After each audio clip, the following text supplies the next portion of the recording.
फैज़ान को सुबह नाश्ते के फ़ौरन बाद एक अहम कॉन्फ्रेंस में तलब किया गया था। उस कॉन्फ्रेंस में खोस्त छावनी में मौजूद जूनियर ज़ाबित से ऊपर के तमाम ओहदेदारों को तलब किया गया था। यहाँ उन लोगों को बड़े बड़े नक्शों की मदद से उस इलाके के पोजीशन से आगाह करते हुए बताया गया कि अफ़गान फ़ौज और मुजाहिदीन दोनों फरीकों ने कहाँ कहाँ बारूदी सुरंगें हिफ्ज़ मा तक़द्दुम के लिए बिछा रखी हैं। इसके साथ ही महफूज रास्तों की निशानदही भी कर दी गई थी। ये सब कुछ उस बड़े हमले की तैयारी का हिस्सा था जो उन लोगों ने अगले चंद रोज में मुजाहिदीन के मजबूत मरकज जावर पर करने का प्रोग्राम बनाया था। जब रूसी फौज का एक कर्नल दीवार गिर नक्शों पर छड़ी रख कर उन लोगों को बारूदी सुरंगों वाले मुश्तबे रास्तों की निशानदही कर रहा था तो फैज़ान का दिल एहसास तशक्कुर के जज्बात से लबरेज हो चुका था। उसकी रो रो कर खुदा के हुजूर की गई इल्तिजाएं इतनी जल्दी कबूलियत का शर्फ हासिल कर लेंगी, इस एहसास ने उसे जहां जज्बे तशक्कुर अता किया था वहां उसके जज्बे हुर्रियत को भी महमीज लगाई थी। उसकी एक बहुत बड़ी मुश्किल अल्लाह ने खुद ब खुद हल कर दी थी। उसे महफूज रास्तों का इदराक हासिल हो गया था। अब दुनिया की कोई ताकत मैदान जिहाद की सिमत उसके उठने वाले कदमों को रोक नहीं सकती थी। आज की रात वाकई उसकी कैद में आखिरी रात थी। कल सुबह वो आज़ाद होने वाला था। ये सोच उसके लिए बड़ी फरहत बख्श थी। उस कॉन्फ्रेंस से एक और संगीन हकीकत का इल्म भी उसे हुआ था कि जिस तरह अफगान फौज में मुजाहिदीन के हमदर्द मौजूद हैं जो उन्हें पल पल की खबरें देते हैं, इस तरह मुजाहिदीन में भी अफगान फौज के जासूस मौजूद हैं जो उनकी किला बंदियों से दुश्मन को आगाह रखते हैं। ये इतलात तो उसे थी कि फरीकैन एक दूसरे के नागहानी हमलों से खुद को महफूज रखने के लिए अपने गिरदा गिर्द बारूदी सुरंगें बिछा कर रखते हैं, लेकिन उनकी पोजीशनों का इल्म नहीं था। इस तरह ये खतरा बहरहाल मौजूद था कि उन बारूदी सुरंगों से बचकर वो कभी मंजिल मुराद पा भी सकेगा या नहीं। अब किस्मत ने खुद ही उसके फरार की राह हमवार कर दी थी। उसे इल्म हो गया था कि किन रास्तों से गुजरकर अफगान फौज मुजाहिदीन पर हमला आवर होने वाली है। यही महफूज रास्ते थे और उसने इन्हीं रास्तों के जरिए फरार की ठानी थी।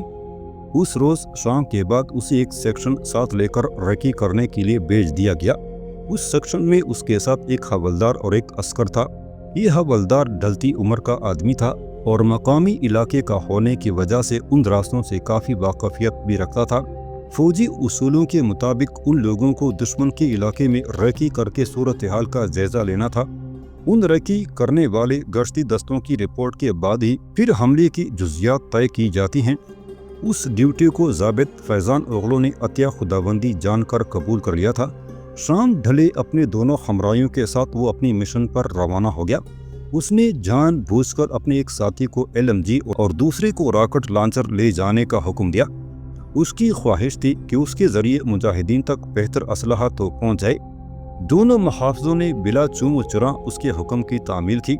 ये काम फैज़ान ने इतनी फुर्ती और होशियारी से किया था कि उन लोगों के किला खौज से बाहर निकलने तक आला अफसरान को इल्म ही न हो सका कि ये लोग किस किस्म का असलहा लेकर जा रहे हैं। यूं भी वो कंपनी कमांडर था और अपनी कंपनी की हद तक कई मामलात में खुद मुख्तार भी था। खोस्त बाजार के बाहर से चक्कर काटकर वो लोग बाड़ी की तरफ रवाना हो गए। उन्हें उसी इलाके में रेकी करना था। दोनों असाकर उसके आगे आगे चल रहे थे और क्लाशनकोफ हाथ में थामे वो उनके पीछे पीछे आ रहा था। हवलदार बड़ा मोहतात और उस इलाके के चप्पे चप्पे से वाकिफ नजर आता था। एक जगह पहुंचकर वो रुक गया। यहाँ से उन लोगों को घूमकर वापस किला खोस्त में जाना था। रुको नहीं, आगे की सिमत चलते रहो। जैसे ही असाकर ने घूमना चाहा, उन्हें ज़ाबित फैज़ान ओगलो का हुक्म सुनाई दिया। दोनों ने गर्दन मोड़ कर देखा। फैज़ान ने क्लाशनकोफ उनकी तरफ तान रखी थी, जिसका लॉक रवानगी पर ही खोल लिया गया था। मुझे तुम लोगों से कोई मतलब नहीं। मैं काफिर की नौकरी पर लानत बेचता हूँ। मैं मुजाहिदीन के साथ मिलकर परचमियों, खलकियों और रूसियों के खिलाफ जिहाद करूँगा। मैं तुम्हें मजबूर नहीं करता कि मेरा साथ दो, लेकिन तुम्हारे पास जो हथियार हैं वो मैं वापस उन काफिरों के हाथ नहीं लगने दूंगा। तुम्हें ये हथियार उठाकर मेरे साथ चलना होगा। जैसे ही मुझे एहसास होगा कि हथियार मुजाहिदीन के हाथ लग सकते हैं, तुम्हें वापस जाने की इजाज़त दे दूंगा। या अल्लाह, तेरा शुक्र है। फैज़ान की बात ख़त्म होती ही बूढ़े हवलदार ने फारसी में कहा, हम आपके साथी हैं। दूसरा अस्कर पुकारा। زمین پر اپنے ہتھیار رکھ کر تینوں آپس میں باری باری بغلگیر ہوئے۔ خوشی سے تینوں کے پاؤں زمین پر نہیں ٹک رہے تھے۔ اگلے ہی لمحے وہ اپنی منزل مراد کی طرف گامزن تھے۔ دونوں ہنسا کر خدا کا شکر اس لیے گزار رہے تھے کہ ان کی دلی مراد بر آئی تھی، اور فیضان اس لیے مسرور تھا کہ دونوں اس کے لیے مسئلہ نہیں بنے تھے۔ اب وہ خود ان کی رہنمائی کرتا ہوا آگے آگے چل رہا تھا۔ چھاؤنی کے کانفرنس روم کا ایک نقشہ اس کی آنکھوں کے سامنے لہرا رہا تھا، اور فیضان اپنی یادداشت کے سہارے آگے بڑھ رہا تھا۔ رات کے اندھیرے میں صحیح سمت رہنمائی کے لیے وہ بار بار مڑ کر بوڑھے حوالدار کی طرف دیکھ لیتا، جو اس علاقے کے چپے چپے سے واقف تھا۔ ساری رات وہ لوگ پہاڑیوں کے بیچوں بیچ سفر کرتے رہے، اور صبح دم ایک پہاڑ پر چھپ کر بیٹھ رہے۔ ابھی تک انہیں یہ سمجھ نہیں آ رہی تھی کہ وہ کہاں ہے۔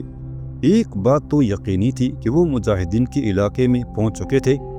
کابل کے ایک مرکز سے قاسم ایشان زادہ اور میر داد خان اگلے ہی روز یہاں پہنچے تھے۔ حاجی امان اللہ نے کابل کے گرد و نواح میں جدوجہد تیز کرنے کے لیے وہاں کمانڈروں کی ایک خصوصی میٹنگ طلب کی تھی۔ باڑی مرکزی پر قاسم ایشان زادہ صبح کی نماز سے فارغ ہو کر یوں ہی ٹہلتا ہوا ایک طرف نکل گیا۔ رائفل اس نے اپنے کندھے سے لٹکا رکھی تھی، اور ہاتھوں میں وہ دوربین تھام رکھی تھی جو آج ہی حاجی امان اللہ نے اسے اپنے مرکز لے جانے کے لیے دی تھی۔ اپنی دانست میں قاسم ایشان زادہ نے صرف پہاڑوں کا نظارہ کرنے کے لیے ہی دوربین آنکھوں سے لگائی تھی۔ اس کا رخ توڑ غاڑ کی طرف سے آنے والے راستے کی طرف کر دیا۔ دوربین کو شمالاً جنوباً گھماتا چلا گیا، اور اچانک ہی ٹٹک کر رہ گیا۔ اسے 3 افغان فوجی چھپ چھپ کر اس طرف آتے دکھائی دیے تھے۔ پہلا خیال قاسم ایشان کے ذہن میں یہی آیا کہ یہ دشمن کی پڑول پارٹی ہے جو راستہ بھول کر اس طرف آ نکلی ہے۔ ایک لمحہ کے لیے اس نے کچھ سوچا، پھر مرکز کی طرف واپس بھاگ گیا۔ تھوڑی ہی دیر بعد میر داد خان اور 3 دیگر مجاہدین کے ساتھ وہ اس سمت روانہ ہو گیا۔ دوربین کی مدد سے انہوں نے آنے والوں کی سمت اور راستہ تعین کر لیا تھا۔ تینوں مجاہدین بلی کی طرح قدموں کی آواز پیدا کیے بغیر پہاڑی سلسلے میں غائب ہو گئے۔ وہ آنے والوں کے راستے پر گات لگانے جا رہے تھے۔ میر داد خان انہیں ہدایت نہ بھی کرتا تو بھی وہ اس وقت تک گولی نہ چلاتے جب تک کہ مخالف سمت سے کوئی غلط حرکت نہ ہوتی۔ میر داد خان خود قاسم ایشان کے ساتھ ہی وہیں دبک کر بیٹھ گیا۔ دوربین اس نے اپنی آنکھوں سے لگا لی تھی، پھر اس نے دوربین ہٹا لی، کیونکہ سامنے سے آنے والے بے دھڑک اور سیدھے ان کی طرف چلے آ رہے تھے۔ قاسم ایشان نے کلاشنکوف کا لاک کھول کر گن سیدھی کر لی۔ اس کی ضرورت نہیں قاسم، میر داد خان نے ہاتھ اوپر ہٹاتے ہوئے قاسم سے کہا، یہ اپنے لوگ ہیں۔ میرا دل گواہی دیتا ہے کہ اللہ نے ہم پر خصوصی مہربانی کی ہے۔ تھوڑی دیر بعد ہی تینوں افغان فوجی مجاہدین کے سامنے تسلیم کر چکے تھے۔ حاجی امان اللہ نے اسی دم راکٹ لانچر اور LMG ملنے پر 2 نوافل شکرانے کے گزارے۔ فیضان اوغلوں کی آمد کو وہ اللہ کی نصر شمار کر رہے تھے۔ مجاہدین کو حضرت عمر رضی اللہ عنہ کے قبول اسلام کا واقعہ یاد آ گیا تھا۔ دوپہر تک وہ باتیں کرتے رہے، پھر حاجی امان اللہ کے اصرار پر لیٹ گئے۔ اس کی خواہش تھی کہ انہیں آرام کا موقع دیا جائے۔ سپہر تک کا وقت تینوں نے سوتے جاگتے گزارا۔ فیضان کو کبھی کبھی اپنی گھر والوں کی یاد ضرور آتی۔ وہ جانتا تھا اس کے فوج سے فرار کے بعد خدمت اطلاعات دولتی خاد نے اس کے خاندان کے لوگوں اور بہی خواہوں پر عرصہ حیات تنگ کر دیا ہوگا، لیکن قرآن کا وہ حکم کہ اللہ اپنے راستے پر گامزن ہونے والوں کو امتحان سے ضرور گزارتے ہیں اور اس کی راہ میں ثابت قدم رہنے والے ہی بامراد ٹھہرتے ہیں، اس کو تسلی دلانے کے لیے کافی تھا۔ افغان فوج کے ضابط کے مجاہدین کے سامنے تسلیم ہونے کی اطلاع مجاہدین کے نزدیکی مراکز میں پہنچ چکی تھی، اور نزدیکی مراکز کے کمانڈر جوک تر جوک اس مجاہد کو دیکھنے اور دشمن کی تازہ ترین منصوبہ بندیوں کے حالات جاننے کے لیے باڑی مرکز پہنچ رہے تھے۔ مغرب کے بعد ضابط فیضان اوغلو، جس نے افغان فوج کی وردی اتار کر اپنے ہاتھوں جلا دی تھی، مجاہدین کی طرف سے فراہم کردہ کپڑے ان لوگوں کو تازہ مورچہ بندیاں دشمن کے عزائم اور حملے کی تفصیلات بتا رہا تھا۔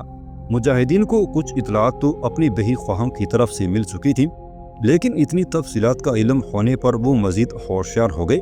فیضان کی بات ختم ہوتی ہی حاجی امان اللہ نے مجاہدین کو فوراً نئی مورچہ بندیاں قائم کرنے کے احکامات جاری کیے۔ فیضان کا ساتھی بوڑھا حوالدار ان لوگوں کے ساتھ ہی راکٹ لانچر اٹھائے خوست کی طرف سے آنے والی سڑک کی طرف روانہ ہو گیا۔ वो लोग उस रॉकेट लॉन्चर के जरिए टैंकों की मुमकिन यलगार रोकने जा रहे थे। रवानगी से पहले बूढ़ा हवलदार एक मर्तबा फिर फैजान से बगरगे हो गया। बेटा, तुमने मेरी आक़िबत संवार दी, इस नेकी का अजर खुदा तुम्हें ज़रूर देगा। दुआ करना अब जो मैं जा रहा हूँ तो सुरखरू होकर यहाँ सीधा अल्लाह के दरबार में पहुँच जाऊँ। फैजान का दिल भर आया, लेकिन उसने ज़बान से सिर्फ आमीन ही कहकर रुख मोड़ लिया। हाजी अमानुल्लाह के साथ रात के अंधेरे में वो जावर मरकज़ की तरफ रवाना हो गया। रात के पहले पहर जावर मरकज़ पर उस इलाके में मसरूफ़ी जिहाद मुजाहिदीन के तमाम ग्रुपों के कमांडर इकट्ठे हो चुके थे, जहां ज़ाबित फैज़ान ओगलो ने उन्हें दोबारा तमाम तफसीलात से आगाह किया। उसने तजवीज़ दी कि दुश्मन के हमले से पहले ही उस पर हमला कर दिया जाए, लेकिन वो शायद नहीं जानता था कि मुजाहिदीन के पास सिवाय जज्बे के और कुछ नहीं है। उसे यहाँ आकर इल्म हुआ था कि दुनिया भर में किए जाने वाला ये प्रोपेगेंडा बिल्कुल गलत था कि मुजाहिदीन को अमेरिका से बेतहाशा असलहा मिल रहा है, दूसरे ममालिक भी मदद कर रहे हैं। हकीकत इसके बिल्कुल बरअक्स थी। मुजाहिदीन के पास दुश्मन से छीना हुआ असला था, या फिर वो हल्के हथियार जो मुसलमान मुखियर हजरात ने खरीद कर उन तक पहुँचाए थे। बाकी ममालिक की इमदाद सिर्फ ज़बानी थी या अखलाकी। उस इजलास में ज़ाबित फैज़ान ओगलो ने तजवीज़ पेश की कि दरमियानी असलहे के हुसूल के लिए खोस्त बाजार में मौजूद एक असलहे के डिपो को लूट लिया जाए।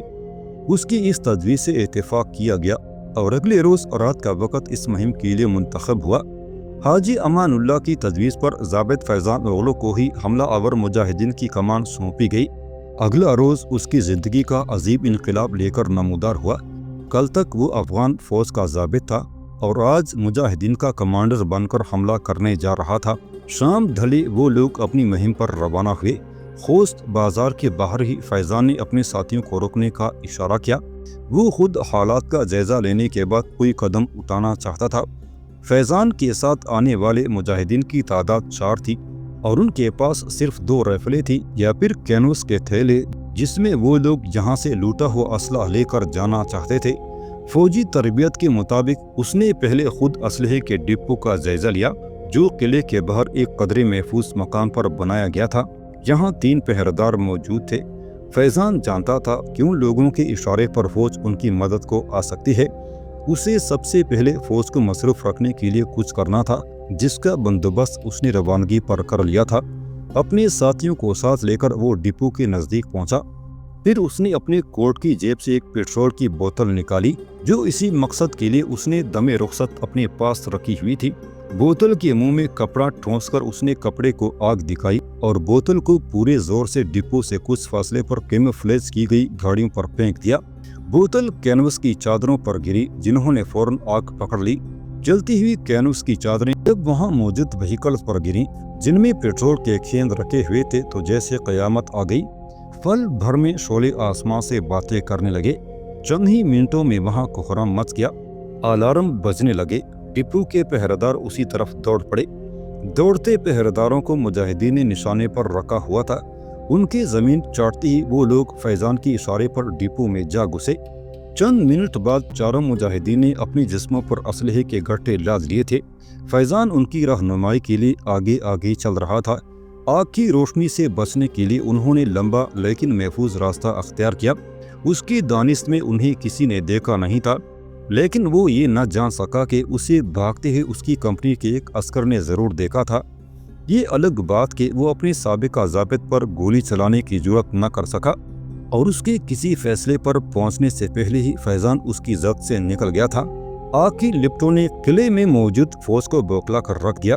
इसके साथ ही किसी ने चिल्ला कर कहा, मुजाहिदीन हमला आवर हो गए हैं। मुजाहिदीन उन लोगों के आसाब पर दहशत बनकर सवार हो चुके थे। गुज़श्ता 2 साल में उन्होंने ऐसे मुहिरुल अक़ूल और दलेराना कारनामे अंजाम दिए थे कि अब उनकी किसी जगह मौजूदगी ही रूसी और अफ़गान फ़ौज के लिए बायस खौफ बन जाया करती थी। रूसी फ़ौजी तो कभी ऐसे मौके पर बाहर नहीं निकलते थे, अब भी उन्होंने ऐसा ही किया। अफ़गान फ़ौजियों को दुश्मन से निमटने के लिए बाहर भेजा गया, लेकिन दुश्मन उनकी दस्तरस से बहुत दूर जा चुका था।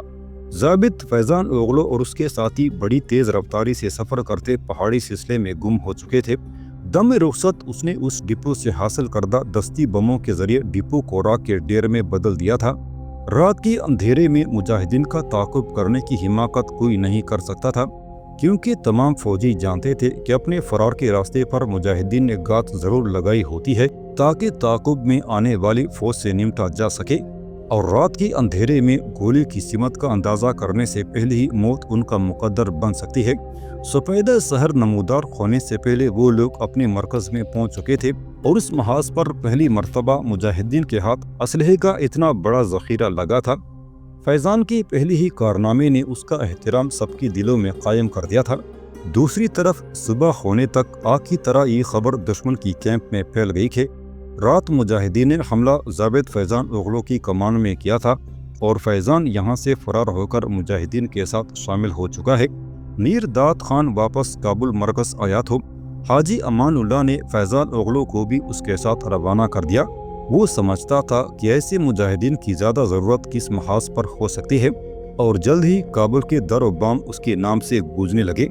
اخون زادہ کے قتل پر اس کی گرفتاری اسی میجر اور خان کے ہاتھوں ہوئی تھی جس نے اسے ماسکو سے واپسی پر بزم خویش انقلابی بنانے کے جتن کیے تھے، اور آج جب وہ خاد کے چنگل سے نکلا تو قسمت اسے پھر اور خان کے دروازے پر لے آئی تھی۔ لیکن یاسمین، اس نے سوچا، یاسمین سے زندگی نے دوبارہ ملایا بھی تو کس روپ میں؟